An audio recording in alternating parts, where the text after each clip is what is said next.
All right, all right. My next guest has a new venture in the towed water sports scene. He is from about 3 minutes down the road here in Oregon City, Oregon, from the AWS, the Active Water Sports Shop. And his new venture is a company called Volume Wake Surf Boards. Now, these are a new board brand. They're sold exclusively right here at Active Water Sports. He's partnered up with Dan Lay, and Dan Lay is a huge part of the team here at Active Water Sports. And then he's going to tell me a little bit about Volume Wake Surf Boards and what we can expect to see. Chris, welcome to the podcast, sir. Good to see you. All right, so how did you get into shaping surfboards? Because from what I understand, you were actually designing wake skates before. So originally, like when I was a small child, about I think the age of about 9 or so, my dad started me surfing in the ocean. It was kind of like a family thing. That was kind of like what we did together. And looking up to my dad as a kid, you know, we would go out to his shop and he'd be shaping a board. And so I was like, I want to learn this stuff as a kid. I was super hyped. I was a crazy young kid. And so he would basically lay out a board on a rack and he would shape a rail and explain to me how rail shape worked in the water and like what it did and its function.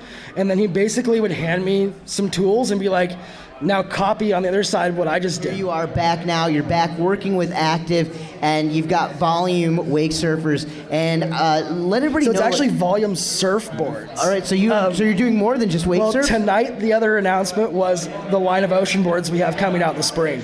So we have full resin infused ocean boards and wake surfboards. So it really is a whole surf brand. It's not just wake surfboards. Okay, so you're talking about this technology, this dry process that you're doing to build these boards.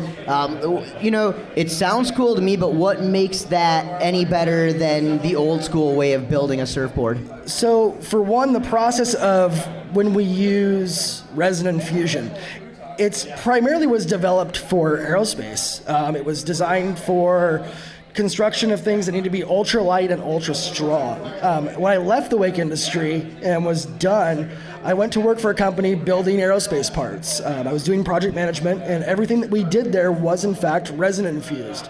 So I learned this process. It was something I had never really known much about, building wakeboards and wake skates and stuff. We were using big presses and just kind of, they go into a mold and they get smashed together and out pops a wake skate, kind of, to put it lightly. So that process to me was always really interesting because it was really clean, for one. When you build a surfboard hand glassing, you have to lay it and then you have to grind it and it's dusty and itchy and then it has to sit and then you flip it over and do the other side. And there's really not much for control. Your only control that you have when you make one is by how hard you push on your squeegee and how much resin you can get out. And so there isn't a lot of control factor. So that's what creates voids, errors, things that can cause a weak spot or a heavy spot. In a surfboard, the resin is really just there to bind the fibers together. Anything excess beyond what should be in those fibers is just extra weight. It's useless. It doesn't really have any purpose.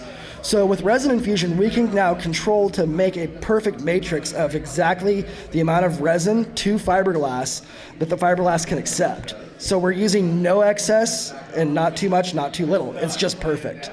Absolutely unbelievable, man. All right, so these boards are exclusively available here at Active Water Sports, and folks can buy them by coming to the shop directly or activewake.com. If you go to volumesurf.com, there's a lot more information that explains the technology, about the glass we use. Everything is built right here in the Northwest. Everything about the board, as far as from the fiberglass to the fin boxes, is in fact all made in America. It's 100% American-made products, something I'm pretty proud of. Nothing from Asia. Very cool, man. Keeping it here in the good old USA, and we appreciate that. All right, one more time, give out that website so folks can find more about your product. Yeah, volumesurf.com, or find us on Instagram at volumesurf. Boom, there it is, ladies and gentlemen. Chris DesGeorges. Did I say that right? DesGeorges. You were close. DesGeorges. Very good. Thank you very much, Good to Chris. see you, buddy. You too, brother.